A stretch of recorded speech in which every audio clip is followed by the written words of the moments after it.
இன்னைக்கு மெடிசின்ல உள்ள எந்த டெக்ஸ்ட் புக் எடுத்து பார்த்தாலும் சரி, சுகர், பிரஷர், கெட்ட கொலஸ்ட்ரால், உடல் பருமன், இது நாலுக்குமே அவங்க சொல்லக்கூடிய முதல் ட்ரீட்மெண்ட் என்ன தெரியுமா?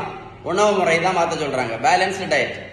ரெண்டாவது உடல் உழைப்பு, மூணாவது நல்ல தூக்கம், நாலாவது தான் என்னது? மாத்திரை, அஞ்சாவது தான் இன்சுலின் ஊசி. நம்ம எல்லாரும் என்ன பண்றோம் தெரியுமா? இந்த மூணையும் கரெக்டா பண்ணாம இது ரெண்டு மட்டும் ஒழுங்கா பண்ணிட்டே இருக்கும்.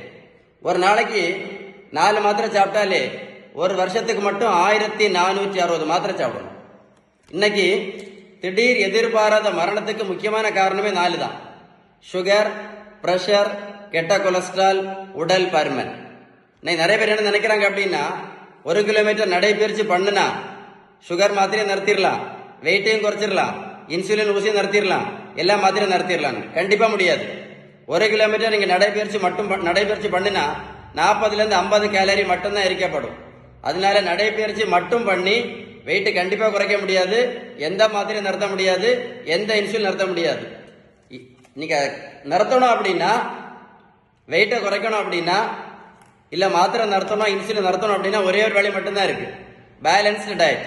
நம்ம வீட்டில் சாப்பிட உணவுள்ள விகிதம் கரெக்டா இருந்தா போதும், வெயிட்டை டக்குன்னு குறைக்கலாம், இந்த மாத்திரை நிறுத்தலாம், இந்த இன்சுலின் நிறுத்தலாம். Balanced diet. உங்களுக்கு பேலன்ஸ்டு டயட் பத்தி ஏதாவது உதவி தேவை இருந்தா கண்டிப்பா கால் பண்ணி பேசுங்க. இது ஒரு முக்கியமான அவேர்னஸ் வீடியோ. நடைபயிற்சி மட்டும் பண்ணினா வெயிட் கண்டிப்பா குறைக்க முடியாது. நடைபயிற்சி மட்டும் பண்ணினா எந்த மாத்திரை நிறுத்த முடியாது, எந்த இன்சுலின் நிறுத்த முடியாது. இன்னும் நிறைய பேர் பார்த்திருப்பீங்க, ஒல்லியா தான் இருப்பாங்க. சுகருக்கு மாத்திரை, பிரஷருக்கு மாத்திரை, கொலஸ்ட்ராலுக்கு மாத்திரை பார்த்திருப்பீங்கல்ல. இவங்க ஒழுங்கு நடைபயிற்சி பண்ணிட்டு தான் இருக்கிறாங்க. எந்த மாத்திரை நிறுத்த முடியாது, எந்த இன்சுலின் நிறுத்த முடியாது. இது ஒரு முக்கியமான அவேர்னஸ் வீடியோ. இந்த பெரியவங்களுக்கு பாருங்க, 42 கிலோ வெயிட் குறைச்சிருக்கேன், 128 இருந்து 86 கிலோ. நான் புரோட்டீன் பவுடரும் கொடுக்கல, மாத்திரையும் கொடுக்கல, ஜூஸும் கொடுக்கல, ஊசியும் போடல. அவங்கள போய் நான் ரோட்ல போய் ஓடக்குன்னு சொல்லல. இந்த தம்பிக்கு பாரு 70 கிலோ வெயிட் குறைச்சிருக்கேன், 140 இருந்து 70 கிலோ. புரோட்டீன் பவுடரும் கிடையாது, ஒன்றும் கிடையாது. பேலன்ஸ்டு டயட், விகிதம் சரியான வீட்டு உணவு முறை. நீங்க வீட்டில் சாப்பிட உணவு கரெக்டா பேலன்ஸ்டா இருந்தா வெயிட் டக்குன்னு குறையும்.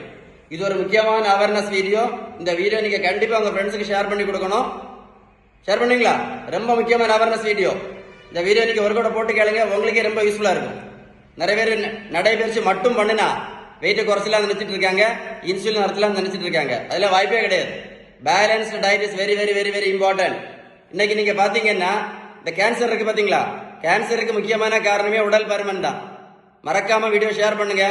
ரொம்ப யூஸ்ஃபுல்லான வீடியோ, நிறைய பேருக்கு யூஸ்ஃபுல்லா இருக்கும். யூஸ்ஃபுல்லா இருக்கா? சொல்லுங்க.